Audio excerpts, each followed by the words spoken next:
Australia banned from speaking at UN Climate Change Summit in unprecedented rebuke. Here's a summary of the article. Australia is among a group of coal-supporting economies singled out as not getting a spot on the list of 63 speakers at the upcoming UN Climate Change Summit. Environmental advocates welcomed the unprecedented move, saying it represented a rebuke of Australia's climate change policies on the world stage. Australia talks the talk, but it doesn't walk the walk. It is a global deviant for climate action, Dr. Martin Rice, from the Climate Council of Australia, said. UN Secretary-General Antonio Guterres earlier this year warned only leaders with a clear climate action plan would be allowed to speak at the summit as the cost of inaction is too high.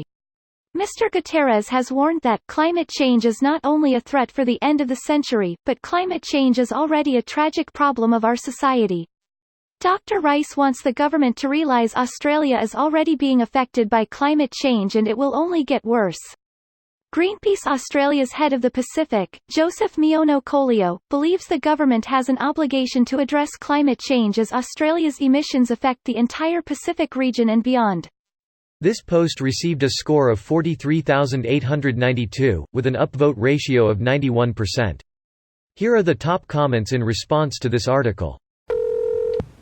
Countries like Australia, Japan and South Africa who support the coal industry have consequently been removed from the summit's draft speaking schedule, along with countries that have been critical of the Paris Climate Accord, such as the United States, Brazil and Saudi Arabia. Has exclusion from these summits ever led to positive change, or is it simply marketing? I think this is the first time countries have been excluded for their stances, hence unprecedented. Hopefully the people of those countries are embarrassed and pass the shame onto their leaders to do better. I suspect the leaders will just deflect criticism at the UN in response because that's the easiest thing for them to do. The Australian Prime Minister isn't even going to attend to listen even though he's in New York. Disgraceful leadership. Knowing my relatively moderate right family members at home, I can guarantee you those 30% of Brazilian will gloat and complain about globalists and call climate change a communist hoax. If they're complaining about globalists, a dog whistle for Jews, and deny climate change, then your family members aren't anywhere near moderate. Hate to break it to ya. Edit. No surer way to get the bigots to out themselves than to say something is bigoted LMFAO. Saying globalism or globalist is not necessarily an anti-Semitic statement, but it, like many other otherwise perfectly innocent words, be used in a context that is anti-Semitic. Edit. For additional context, I just want to say, though, a lot of Nazis use the same talking points we are discussing here, and I just want to affirm for the benefit of anyone else reading this comment chain, Jewish people, as do all people, have a right to exist on this planet and they have a right to self-determination. Anti-Semitic abuse and hatred is wrong, much like any other form of racial hatred. I have no problem whatsoever with the existence of Israel as a state, nor do I wish for its abolishment. What I do have a problem with is specifically the Israeli governmental policy leading to their appalling treatment of the Palestinian people.